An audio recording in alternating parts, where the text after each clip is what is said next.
Mga nagagandahang hardin at beach park, patok na pasyalan sa La Union. Ating pasyalan sa report.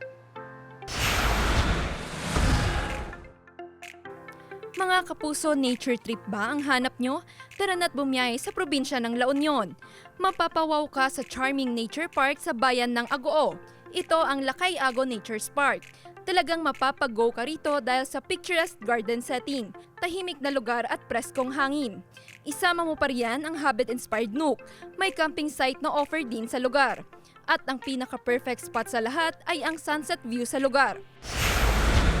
Kapag nature lover, syempre kaakibat niyan ang mga plantito at plantita. Sa Rosario, La Union, swak na pasyalan ang Westcroft Farm and Garden Center. Mula sa collectible plants gaya ng iba't ibang variety ng bougainvillea at orchids ay dito mo makikita. May magandang overlooking view rin sa lugar na tiyak magugustuhan ng inyong pamilya at kaibigan.